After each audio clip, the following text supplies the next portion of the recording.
കേരള സർവകലാശാല registrar doctor KS. അനിൽകുമാറിന്റെ suspension റദ്ദാക്കി syndicate യോഗം. സസ്പെൻഷൻ റദ്ദാക്കിയിട്ടില്ലെന്നും സിൻഡിക്കേറ്റ് യോഗം താൻ പിരിച്ചുവിട്ടുവെന്നും താൽക്കാലിക ചുമതലയുള്ള വി.സി. സിസ തോമസ് പറഞ്ഞു. സസ്പെൻഷൻ നടപടിക്കെതിരെ രജിസ്ട്രാർ ഡോക്ടർ കെ.എസ്. അനിൽകുമാർ നൽകിയ ഹർജി ഹൈക്കോടതി നാളെ പരിഗണിക്കും.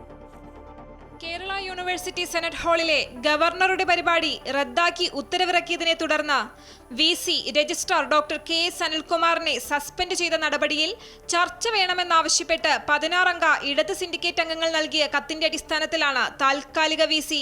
സിസ തോമസിന്റെ അധ്യക്ഷതയിൽ ഇന്ന് യോഗം ചേർന്നത്. ഇന്ന് ചേർന്ന സിൻഡിക്കേറ്റ് യോഗം കേരള സർവകലാശാല രജിസ്ട്രാർ കെ.എസ്. അനിൽകുമാറിന്റെ സസ്പെൻഷൻ റദ്ദാക്കി. യോഗത്തിൽ ഇടതംഗങ്ങൾ പ്രമേയം അവതരിപ്പിച്ചു. താൽക്കാലിക വി.സിയുടെ എതിർപ്പ് മറികടന്നാണ് പ്രമേയം പാസാക്കിയത്. Suspension റദ്ദാക്കിയിട്ടില്ലെന്ന് VC. സിസ തോമസ് പ്രതികരിച്ചു. ആ വിഷയത്തിലോട്ട് നമ്മൾ അതൊരു സബ് ജുഡീസ് ഉള്ളതുകൊണ്ട് അതിനെപ്പറ്റി ഡിസ്കസ് ചെയ്യേണ്ട, പക്ഷേ അതിൻ്റെ ഡീറ്റെയിൽസ് തരാം. അപ്പം സസ്പെൻഷൻ ചെയ്ത പ്രൊസീഡിങ്സും വി.സി. കൊടുത്ത റിപ്പോർട്ടും ഇവയെല്ലാം തന്നെ അവർക്ക് ഡിസ്ട്രിബ്യൂട്ട് ചെയ്തു. അവർ ഡീറ്റെയിൽസ് കൃത്യമായിട്ട് മനസ്സിലാക്കിക്കൊണ്ട് അവർ സ്റ്റേറ്റ്മെൻറ്റ് ഓഫ് ഫാക്ട്സ് പ്രിപ്പയർ ചെയ്യും എന്നാണ് ധരിച്ചത്. അതായിരുന്നു അവരുടെ ആവശ്യവും.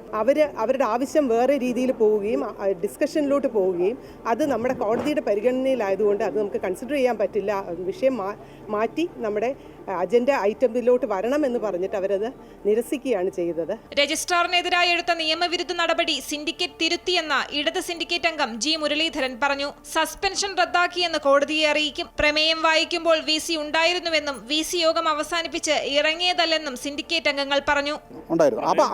അത് വായിച്ചപ്പോഴാണല്ലോ പറഞ്ഞത് ഈ തീരുമാനത്തോട് എനിക്ക് യോജിക്കാൻ കഴിയത്തില്ല. അപ്പോൾ ഞങ്ങൾ പറഞ്ഞു, മാഡം ഈ സിൻഡിക്കേറ്റ് യോഗത്തിൽ ഡിസന്റ് രേഖപ്പെടുത്താനുള്ള റൈറ്റ് ഉണ്ട്. സസ്പെൻഷൻ നടപടിക്കെതിരെ രജിസ്ട്രാർ ഡോക്ടർ കെ.എസ്. അനിൽകുമാർ നൽകിയ ഹർജി ഹൈക്കോടതി നാളെ പരിഗണിക്കും. അമൃത ന്യൂസ്, തിരുവനന്തപുരം.